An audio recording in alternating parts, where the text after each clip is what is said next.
Alright, so my grandpa is kind of a goofball. Well, he's more a full-blown psychopathic lunatic.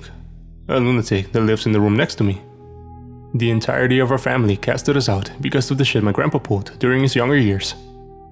I won't really go into that, but to give you an idea, he's been an addict for most of his life and suffered everything he could have because of it. From gang violence to overdoses, from harassment to full-blown rape. It's probably better if I start from when shit really went down in not only his, but also my life. 6 years ago, when I just entered high school and my kid brother entered elementary, my grandpa got a huge cut in his forearm. For some reason, the cut never really healed properly, and at some point, mostly because of his negligence, it got infected, so the doctors had to amputate it. He didn't really seem to mind and was rather calm when we brought him to the hospital. But then, he did what he usually does. Start some random shit. He asked the nurse to give him a bag of blood for him to take home, because he said he felt dizzy and would really need it.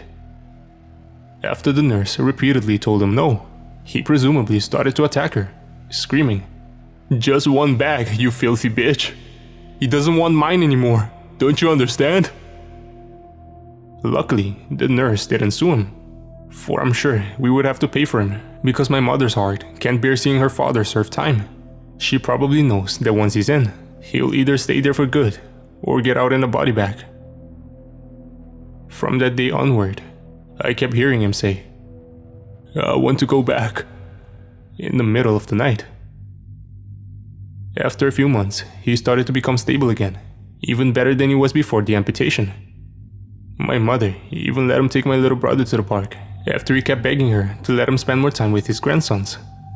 She accepted, but of course, both me and my mom came along to keep an eye on him. If only we did a better job. And half an hour before we were about to leave the park, both my mother and I let our guards down, and before we knew it, my little brother and my grandpa had disappeared. We called the police, and a whole operation had started, but they were both nowhere to be seen. Until my grandpa came home that night, telling us that someone kidnapped my little brother. He didn't answer any of our questions with a clear answer.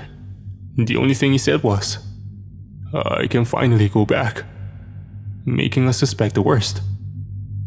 We called the cops, but as soon as my grandpa noticed, he struck my mom and made a run for it. I haven't seen him since. A few years later, I got a note in my locker that said, "It's really great here. I wish you could see it all. The Underworld is really something else. I still miss you both, you and your mom. Could you do me a favor and leave some money near the dumpster at the local coffee shop? Something like 1,000 or 2,000 will be enough. Grandpa." I made sure to keep everything about what happened to my grandpa a secret from the people at my school. So, although it's still possible they found out, it's very unlikely that this was some kind of prank.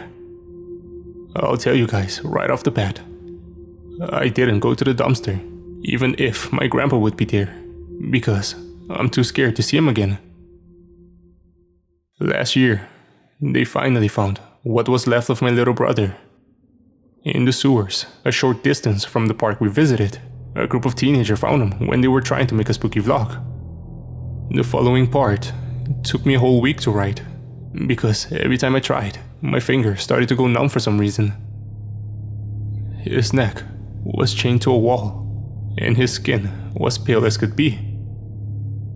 The autopsy showed he died of chronic anemia only a month ago. His body was filled with puncture wounds, and there were empty cans of soup and other foods scattered across that part of the sewer. My grandpa was still nowhere to be seen though. Yesterday, a package arrived at our doorstep. The package had my name on it, so my mom just handed it to me without opening it. I didn't order anything recently, so I wasn't really sure if I should have opened it, but it had my name on it. So I took the package to my room and opened it. A small moment before I did, my mind sent me some eerie thoughts. Don't tell me Grandpa sent me some body part of my little brother, I thought. As soon as I opened it, my heated body started to cool down. there was a camera and a note. It read, "I hope this package reaches you well. Some punks must have found my place because I saw this camera near your little brother's body after I got back from doing shopping. I went to the Underworld as soon as I could because the police would have arrived sooner or later. Anyway, you probably know what I did to your little brother. I'm not sorry for it. He didn't want my blood anymore, so I had to find someone with the same type of blood as I. I'm sure you must be mad, but you won't be once you see how awesome this place is.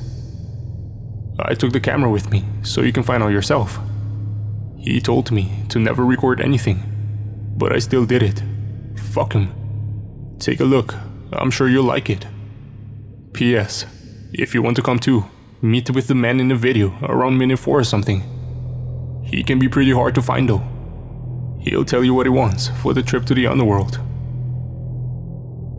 I haven't watched the film yet, but I will, as soon as the chills stop running through my body. I watched his recordings, and I came up with 3 possibilities to explain what I've seen. Either he's someone knows, some really tech-savvy guy that put this shit together, or his lunacy is something genetic and bit by bit I'm also going insane. Or that cunt actually found something. Some really strange place. After waking up, or more like, after getting out of bed, not sleeping for the whole night, I decided I should just take a look before the curiosity consumes my whole life. There are 5 recordings. I'll give a summary of each of them.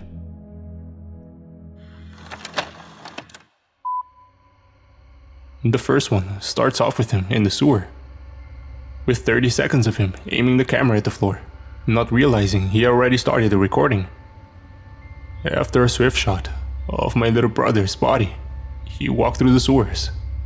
Without speaking, he climbed up a ladder, walking the dark streets of our city. A homeless man walked up to him, asking, "I'm sorry, ma'am. Do you know where I can find the supermarket?" My grandpa pulled out a knife, shocking the homeless man, who put his hands up after seeing it. "Oh, hold this camera. I'm making a film for my grandkid," he said. He gave the camera to the homeless man, who was now filming my grandpa. My God, I thought. He was wearing a dress riddled with holes, a wig and a face full of makeup, looking like something between a clown and an old woman. "Hey kid, what do you think? Pretty fancy, huh?" he said as the homeless man's hands were shaking the camera. My grandpa hit the homeless man with his stump, yelling, "Don't move, damn it. I'm going back to the Underworld today. I'm so excited. I can finally show someone how great it is there. I'll be meeting my buddy." My grandpa stopped talking after the homeless man started to shake again. He lunged towards the man fiercely. I wasn't really sure what happened, but I'm guessing he took a stab at him because he started to scream for help, after which my grandpa started running with the camera. A minute later, he showed a man in the far distance with a black hat and a tall coat. "That's him. Remember him, kid. I'm going to put the camera in my pocket now." The camera was able to film the waist of the man through a hole in his dress. I'm guessing he walked up to the man as I could hear them talking. The sound was muffled, but I heard my grandpa's voice clear enough. "I got one more jar," he said. After some altercation, he started begging the man. Please take it. It's all I have." I couldn't really hear what the man was saying. The words I could make up were, "We've got enough of that. I need valuable. Maybe..." My grandpa started to say, Of course, a bunch of time, after which he got something from his other pocket and started to shake. The camera's vision got blocked by the dresses cloth for a second, after which my grandpa asked, "This much?" The man didn't say anything. And after some movement, my grandpa gave a short scream. I'm guessing he wanted to scream more, because he crouched down for a minute or two, shaking on the ground. My eyes were totally hooked on the camera, as I felt my hands were beginning to sweat. He stood up after some time and straightened his dress with his still trembling hands. I could see through the hole again. He handed the man something. "This will sell very well," the man said, as he took what could only be my grandpa's sexual organ, slowly leaking blood, flowing down his arm. I'm going to be completely honest. I had to clean a lot of vomit off the camera after seeing that part. They started walking, but after some time, my grandpa fell and the camera didn't pick up much sight nor sound. The next recording started with my grandpa's face, now without makeup, looking in the camera. "Hey there, the transaction went through. I'm waiting for my buddy to come pick me up. I'm going to put you in my bag for now. Don't worry, you haven't seen shit yet." He kept the camera rolling, but for a whole hour, I couldn't hear or see anything extraordinary, other than my grandpa giggling like a maniac. After a loud yell, one that seemed more like a scream of joy than of pain, he started digging through his bag, searching for the camera. We're here, he said, as he showed me a wooden room without any windows. I figured out it was a basement, for he started to move up some stairs. He was in some kind of old-fashioned house. He exited the house and showed me a street full of people with different colored hair. All of them were young, I'm guessing between 20 and 30 years old. Most of the girls were quite good looking, and the men were also handsome. "Hey, how much time for sunrise?" my grandpa asked out loud, not really talking to anyone specific. No one reacted. "When will it be sunrise?" he yelled. A man started walking up to him. "Calm down, old man. Like 2 minutes or something. What's that in your hand? Did you bring something new?"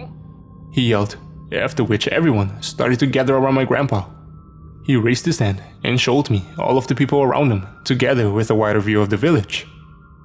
The village was in some kind of desert, and the houses were all made of wood. He started laughing like a madman again. Yes, I brought you something amazing from Earth. But first, I need to see the sun," he yelled to the crowd. "Look closely," he whispered to the camera, as he pointed his camera to the moon. I kept thinking, what the fuck, through every minute of his recordings.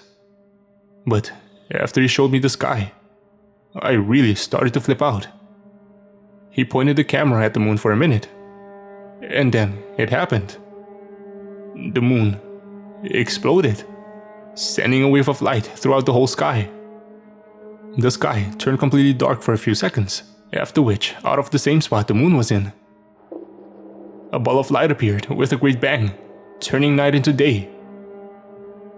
The sun seemed the same as ours, but everything around it didn't, for wherever my grandpa was at that moment, the sky there was not blue, but a mellow shade of pink. Do you understand now? I had watched the explosion over and over again for at least 20 times before I move on to the third recording. I was hesitant at first, but I think it's time I introduce myself officially. My name is Basil Porton, but I go by Porter, even by my mother, since I am the only one left in our house that still carries my father's last name.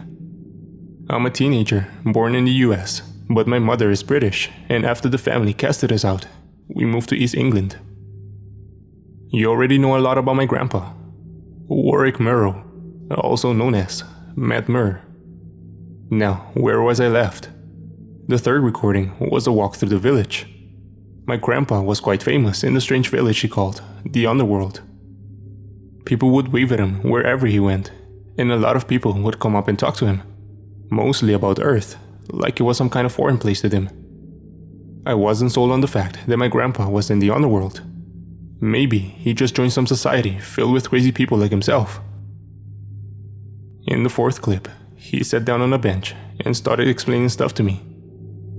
He talked about how it's never too hot or too cold, about how the sun and moon change places after every 6 hours, about how there are many kinds of plants that don't exist on Earth, and about how he can finally be accepted here, as the madman he is.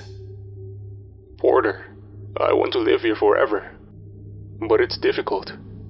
You see, these people, they don't starve, they don't thirst, they don't even bleed as we do. But I, as I hate to accept it, am very human. The only reason I have to go back to Earth is because at some point, my food and water runs out, and I have to go back before I'm too weak to stand on my legs. Besides, I can't do my job if I can't think clearly. Why don't you join me and bring some food and beverages while you're at it? And bring a lot. It was the first time my grandpa ever said he had any kind of job. I wondered what he was doing. He took a sip of his favorite drink. Although most would expect it to be something alcoholic, my grandpa loves to drink buttermilk. Personally, I hate it, but yeah, we don't have a lot in common anyway. The price to enter the Underworld is expensive, but worth it, he said. My buddy is looking for parts of us humans. He sells them to certain people. In return, he gives a ticket to the Underworld. At first, he only wanted our family's blood. He said that we were famous here, and that collectors were willing to pay huge sums of money to get a jar. After a few years though, the market changed. They wanted other pieces of us. Still worth it though, he said with a chuckle. I could never forgive my grandpa for the things he has done, but I was content with letting things end here. For all I care, he can chop himself up until the day he dies. Living there instead of here is probably for the greater good. I'm going to make one more recording before I call it quits. I have things to do. I'm a busy man in the Underworld, he said. Porter, dinner's ready, my mom shouted from downstairs. Just a minute, I shouted back. I started the last recording. I might as well finish it before I go eat dinner, I thought. I'm going to see my boss. He's kind of a lunatic, but he lets me live, so I can't really complain, he said. What the fuck? I thought. Lets me live. Porter! Just a minute, Mom, I yelled back. My grandpa started walking through the desert until he reached a well. Hold on, Porter. I need my hand now, he said and put the camera in his pocket. I assume he climbed down the well because when I could see again, he was in some kind of underground place with torches on both sides of the walls, leading the way deeper down. We're almost there, he whispered. With each step, the tension rose. My body started heating up, but after sweating profusely throughout all the clips, I had no moisture left to excrete. Then, he stopped moving, just as my heart stopped beating for a bit. Because in front of him was the most ominous and eerie-looking being I had ever seen, inciting a terror within me I never knew I could feel. Long white hair going down to his knees, a mouth with teeth that would put envy in every predator, eyes big as the moon, but mostly filled with the white, with only a speck of black the size of a pea in the middle, looking straight at my grandpa. Above all else though, a smile, from ear to ear. And no, not the expression, but literally, from ear to fucking ear. He was not human, only humanoid. Welcome back, friend, the being said, with more air coming out of his giant mouth than sound. My grandpa fumbled with the camera, and then cut the footage. After the video stopped, I stared at the camera for a few minutes. After I got to my senses, I washed my face and walked downstairs for another horror to meet me. One that was more personal. I walked down steadily, halted quickly as an image burned itself into my memory, never to be forgotten. There lay the only person, the only one I had left. My mother, on the ground with a gigantic cut in her lower abdomen, about to pass out, bleeding steadily. In front of her, an open door with a trail of blood leading outside. "Porty, it was him. Call the police," she said, after closing her eyes. I immediately took my phone, dialed 911, realized I wasn't in the US, and changed it to 999. I walked up to my mother with the phone squeezed between my shoulder and cheek. I was ice cold, focused on keeping her alive. I wasn't going to lose her. Not now. The smell of meatloaf had filled the house as I started applying pressure on her wound.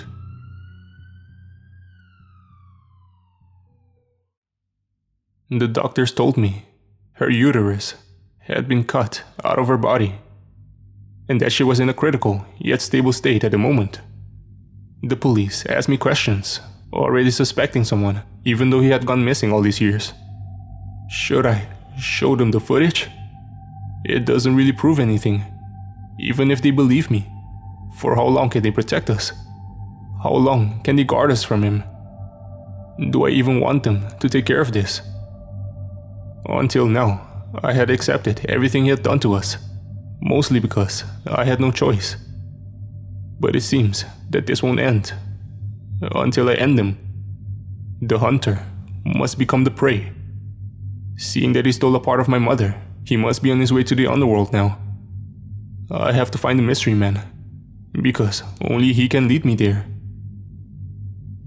I went to the place where I saw my grandpa meet him. He wasn't there, so I went looking everywhere throughout the city, looking for this man, the only person that could lead me to my grandpa. I looked for 2 whole days as hopelessness started creeping in on me. What am I thinking? I can't do this. I'm still just a kid that hasn't even been in a single fight yet. I can't kill him even if I have to. Maybe he won't come for us again. Yeah, I'm sure this was just the last time. I thought, defeated. The tears started rolling down my cheeks. Of course he'll come back, and I won't be able to do anything. Strands of my hair were falling on the ground and my shoulders. I really am nothing like him, I thought. If anything, my grandpa always took what he wanted. He always acted however he wanted to. He acted as if the world belonged to him, which made him unstoppable. I am not like that. I stayed home for a week, visiting my mother in the hospital every night. After a week had passed, I forced myself to go to school. Maybe it'll get my mind off of things, although I really didn't want to see my friends or teachers at this moment of my life. I walked the empty halls of my school in the early morning. I moved my body, not knowing where I was going, until I realized that out of habit, my feet had brought me to my locker. I opened it slowly, after which a note fell out. I leaned down and picked it up. The moment I touched the paper, I remembered how my grandpa had left me a note all those years ago. A chill went down my spine as I picked it up and took a look.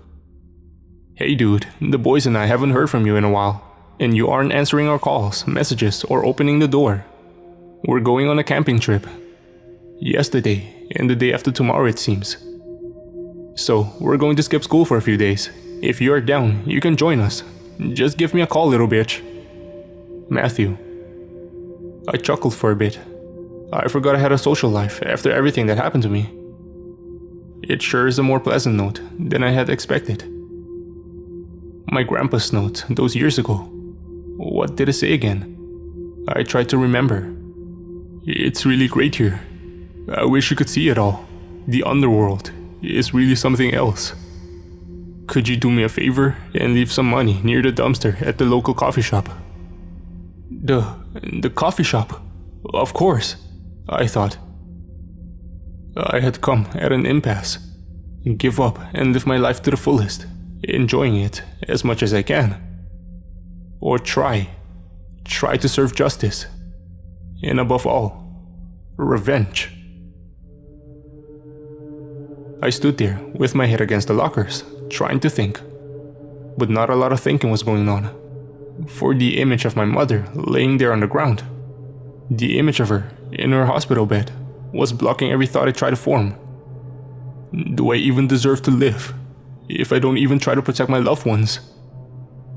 Fuck you, I thought. I'm going to end you and live the life I deserve to live. I started walking with the fire burning in my eyes. Am I brave? Am I wise? Or am I just foolish? Truth is that it doesn't matter. I will be whatever I need to be to make sure he stops breathing in this world and the one he has made me go through hell for. I had a lot to think about before this post. I don't know if what I'm going to do is right, but I have to see this through to the end.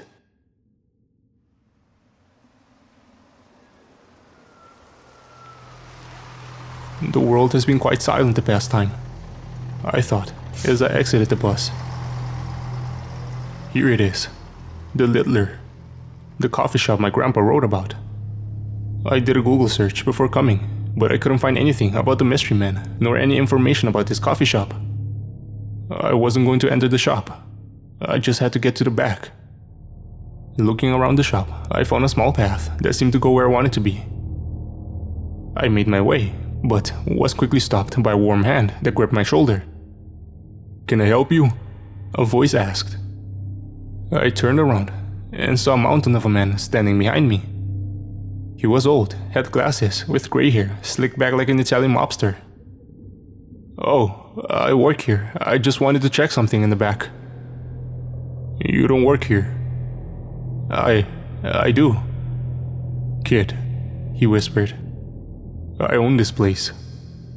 Great, I thought. How easy can I fail the first step? I guess I'll just have to come back when he isn't looking. "He's there. But why would a kid like you want to see him?" he said, shocking me swiftly with his words. He knows? I thought. Oh crap, what do I do? "You shouldn't associate with people like him. Trust me," he followed. "I have to. There is something important I need to do," I said, looking him deep in his eyes. "Fair enough. I can only warn you, I suppose," he said, easing his grip on my shoulder. I kept on walking until he said, "Revenge is merely a march to one's own grave." His words struck me hard, but mentally I had already passed that point of doubt. I passed the corner, and there he stood, the mystery man, my grandpa's buddy, leaning against the coffee shop's wall. "Can I help you?" he asked upon seeing me. "I'm Warwick Murrow's grandchild," I responded. He stopped leaning and straightened his back. "Oh," he said. "Porter, right? He has talked about you a few times." I cut straight to the chase and asked, "What do you need me to do to get me to the Underworld?" "Tone it down a notch. I don't want the whole neighborhood to know. I'm guessing your Grams told you about it." "Something like that." "Listen, I'm not a bad guy, so let me make things clear for you. You don't want to go there. I'm sure your Grams told you all kinds of fun stories about the place. But your kind won't survive that place." "What do you mean my kind?" I asked. "Nothing. Just go home, kid. I'm not going to help you do anything." Luckily, I was prepared. "If you don't tell me, I'm going to tell everyone about you in the Underworld." "Good luck. Do you think anyone will believe you?" "What if I show them proof?" I said with a smile. "Proof?" he asked. "My grandpa made recordings of both you and the Underworld." His eyes widened as he looked at me with an expression of pure surprise. "You're bluffing." "He traded his penis for a trip," I said. The man started to sweat profusely. I got him right where I wanted, I thought. "So you want a trip, huh?" he asked. "I want a trip and answers," I responded. "I don't know, kid. I could just kill you right now, you know?" His intimidation didn't work on me though. If I don't return within an hour, my partner will post the videos on the internet for all to see. I bluffed, standing as tall as I could, not taking my eyes off him for a second. I was prepared, but not to this extent. Alright, can we go to a different place and discuss this further? He asked.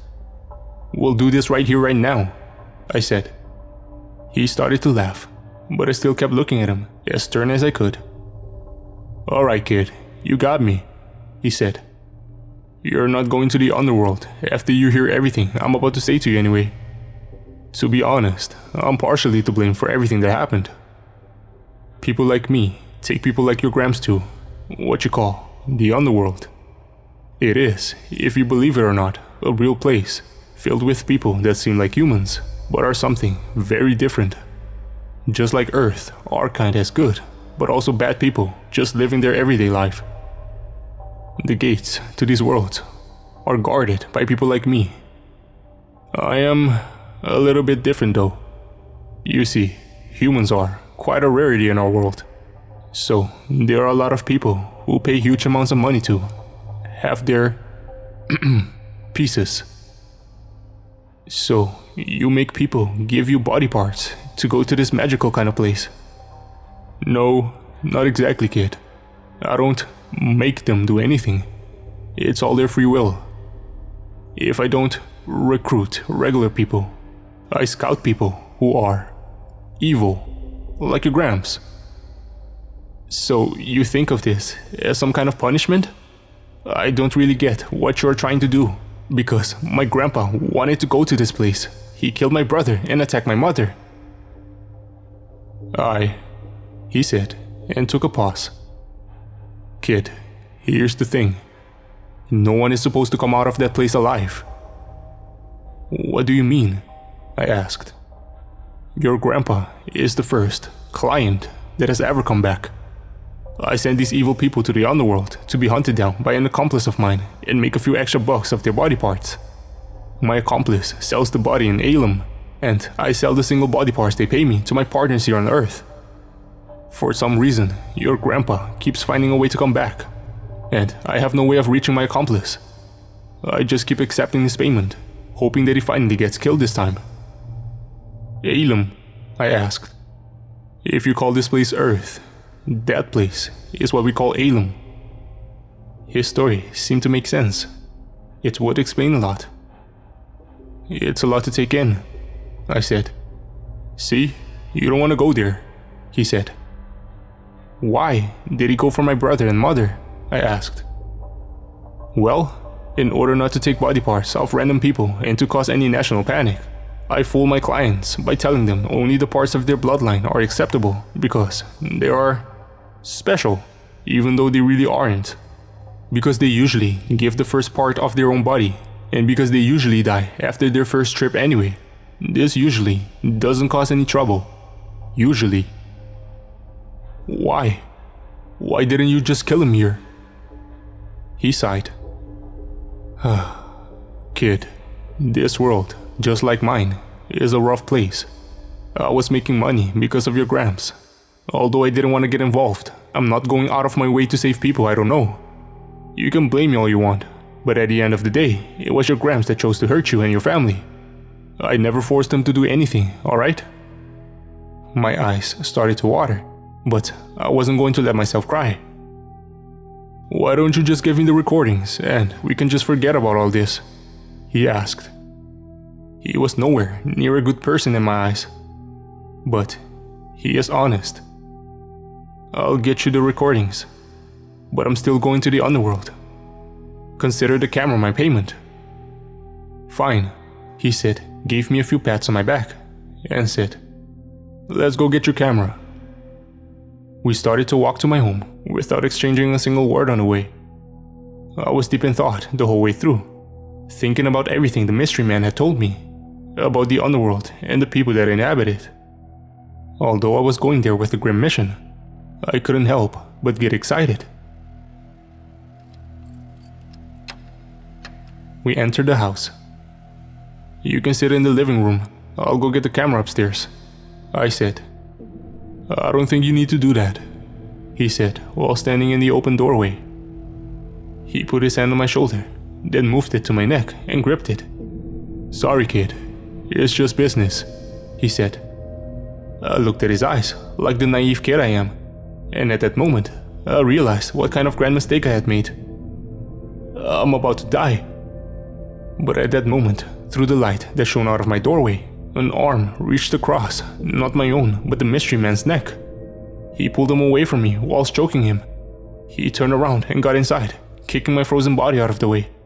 I fell on my ass and kept watching him choke the mystery man for a few seconds, until he stopped struggling and passed out. It was the owner I had seen in front of the coffee shop, the one that tried to stop me. "I warned you," he said. I know. I won't be around to save you next time. Stay away from Alem and stay away from this man. No, I'm going. Are you out of your mind? He yelled. Listen, I don't know you. Thank you for saving me, but I'm still going to Alem to kill him. That man is the only way I can get there. I'll just talk to him tomorrow with a different strategy or something. You can't stop me, old man. He started to get angry as the wrinkles under his eyes started to deepen. 3 days, he said. What? I asked. You get 3 days to think about it. After the 3 days, if you still want to go, meet me at the Littler at midnight, he said. Oh, okay, I said, surprised. But first, I need you to give me the recordings. No, if I do, I won't have any leverage on that man over there. I won't be able to go. He walked up to me and grabbed both my arms and squeezed. Listen to me. Alem will be the death of you. If knowing this, you still want to go, I'll at least make sure you get there alive. But I have to put the safety of my kind first.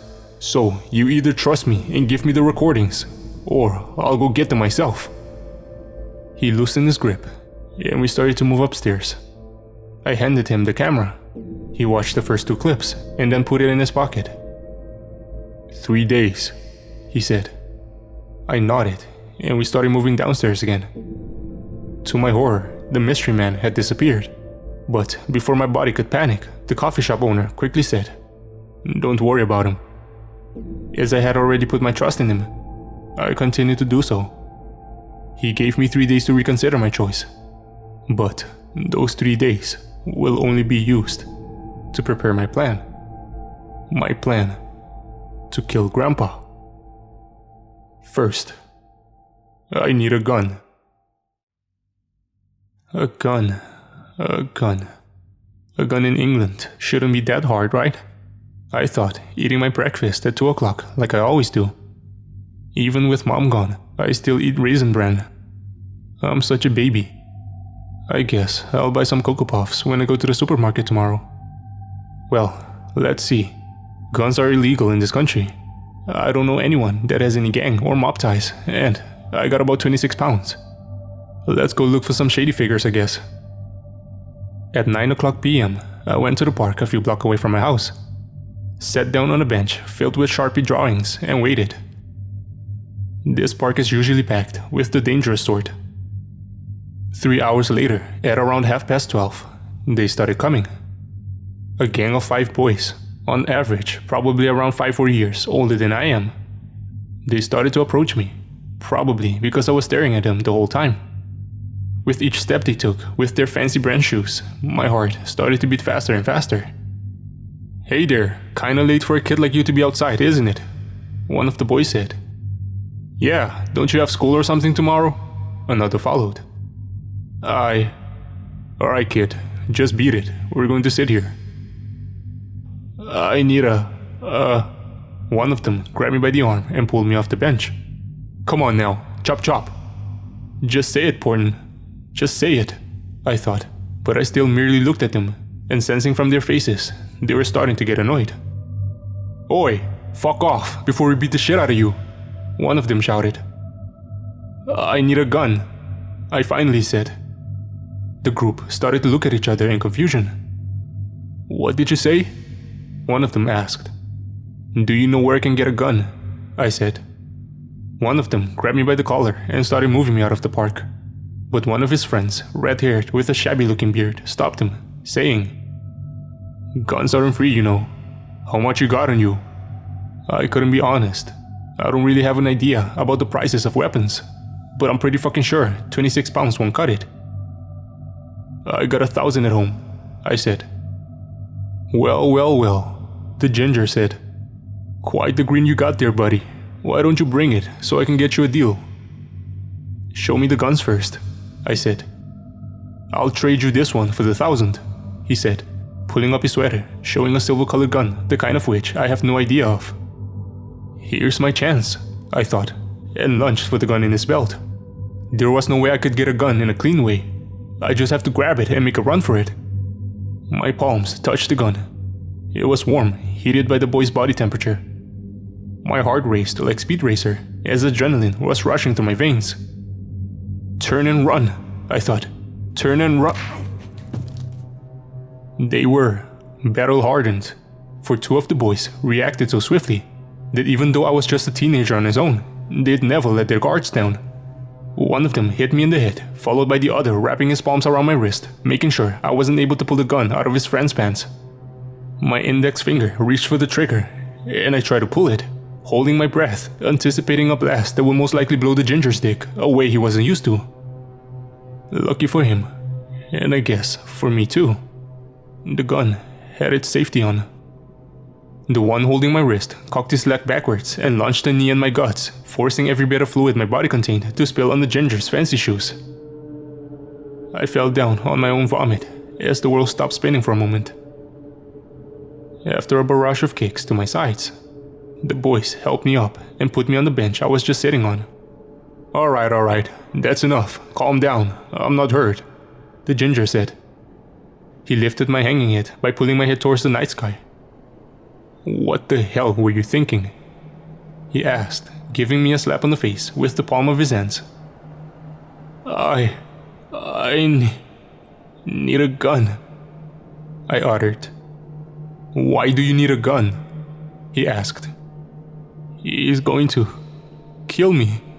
Kill my mother. Dude, one of the boys said. Let's just leave him here. Fucker is probably crazy or something. Look at him, the ginger said. Look at his eyes. Look what he tried to do.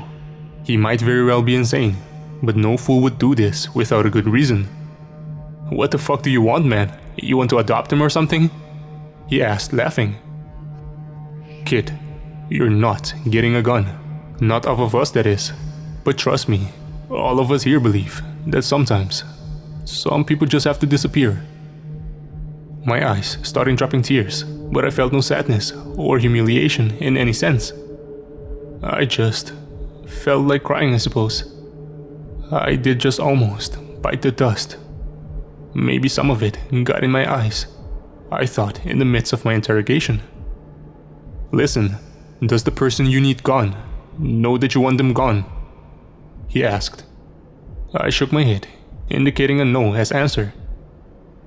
Well, I guess you're lucky. Cherries are in season right now, he said with a smile, whispering a list of instructions into my ear. Granted, a consolation prize. I walked home defeated, if it could be called walking in the state that I was in. Never in my life was I beat up this bad. Actually, this was the first legit time I got beat up. Television and movies are right. It fucking sucks ass. Well, I guess at least mom didn't get to see me in this state. I wouldn't want her to be worried. I got home, instantly making my way to the living room couch.